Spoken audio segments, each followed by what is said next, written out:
5 तारीख को सीटीएट बीटीएट के साथ नाइंसाफी और डोमिसाइल मुद्दा के खिलाफ हर परिस्थितियों में हम पूरे बिहार में पटना से लेकर के इस पर धरना में बैठेंगे। कितनी की बीवी को, कितनी की माँ को, कितनी की बहन को ये जेवर भिजवाएंगे। बिना पैसे के क्या नौकरी होगी? क्या गरीब आदमी, क्या मिडिल क्लास, क्या लोअर मिडिल क्लास के बच्चे नौकरी कर पाएंगे?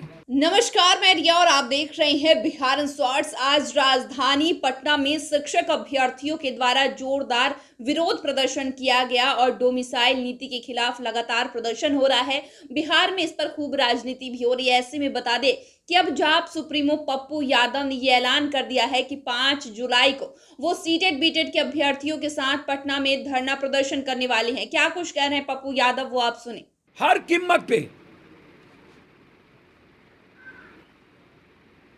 मैं सरकार का विरोध नहीं कर रहा हूं, लेकिन बिहार के सारे 14 करोड़ के साथ नाइंसाफी मुझे बर्दाश्त नहीं है। मैं सम्मान के साथ अपने परिवार, अपने बच्चों को सम्मान कमजोर होने नहीं देना चाहता। इसीलिए 5 तारीख को बड़े लेवल पर हम पूरे बिहार में, सहरसा में तो हम विशेष स्टेटस, कोसी सीमांचल के लिए विशेष पैकेज, सहरसा में एम्स 170 बीघा जमीन, एकड़ जमीन हमको दिया गया। आप दरभंगा में बनाइए, मुझको कोई आपत्ति नहीं, लेकिन सहरसा में एम्स लेकर रहेंगे। एयरपोर्ट मुझे पूर्णिया में चाहिए। एयरपोर्ट यदि सहरसा में जमीन नहीं है तो आप हमको वीरपुर में करिए, भागलपुर को करिए। मैं पूर्णिया में हर कीमत पर एक हाईकोर्ट का बेंच चाहता हूं, जो आवश्यक है उस उत्तरी बिहार के लिए। मैं पूर्णिया को उपराजधानी चाहता हूं, जो आवश्यक है एक उपराजधानी, जब आप सब जगह दिए हुए हैं। 27 एयरपोर्ट आप दिए हैं उत्तर प्रदेश को। हम एक एयरपोर्ट हमको सिर्फ यूपीए की गवर्नमेंट में मिली थी, दरभंगा, और आज तक हमको दूसरा एयरपोर्ट नहीं मिला। भागलपुर में जमीन रहते हुए इसकी औकात नहीं हुई आज तक एयरपोर्ट बनाने की। रक्सौल में रहते हुए एयरपोर्ट बनाने की औकात नहीं हुई। हम मधेपुरा में सेंट्रल स्कूल के लिए तरफ गए, हमको सेंट्रल स्कूल नहीं मिला, जबकि यहाँ इतनी बड़ी फैक्ट्री है। इसीलिए 5 तारीख को सीटीएट बीटीएट के साथ नाइंसाफी और डोमिसाइल मुद्दा के खिलाफ हर परिस्थितियों में हम पूरे बिहार में पटना से लेकर के इस पर धरना में बैठेंगे। और तीनों जिला, मधेपुरा, सुपौल और सहरसा, तीनों जिला के सारे साथी, सारे लीडर हम लोग बैठेंगे कोसी में कि हमें विशेष पैकेज चाहिए। हमें एम्स, हमारा अधिकार है।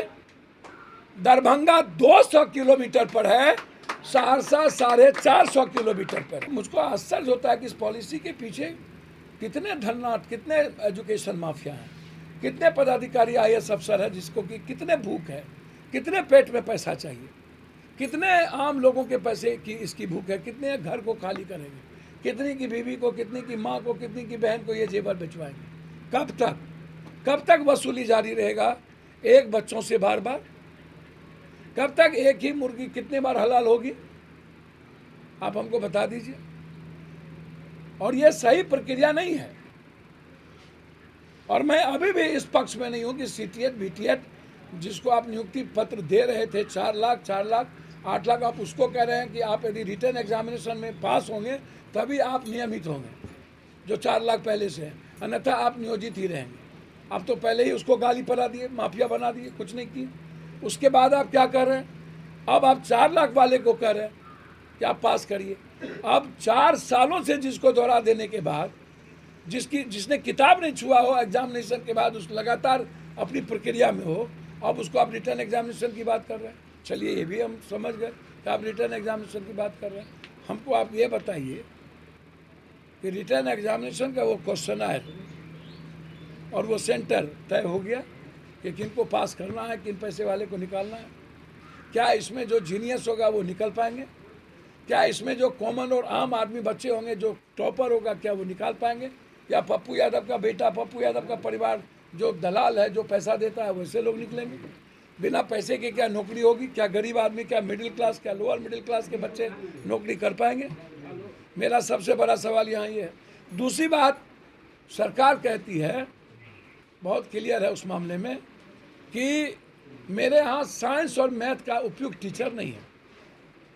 एक तो आपने पहले ही अपमानित कर दिया, और अब दूसरी बार मैं हाथ जोड़कर नीतीश जी आपसे आग्रह करूँगा, ये IAS IPS जो बिहार का भला कभी नहीं चाहता, और मुझको लगता है कि पूरी की पूरी ये IAS IPS का कुछ टीम है जो बीजेपी से गाइड है, प्रभावित है।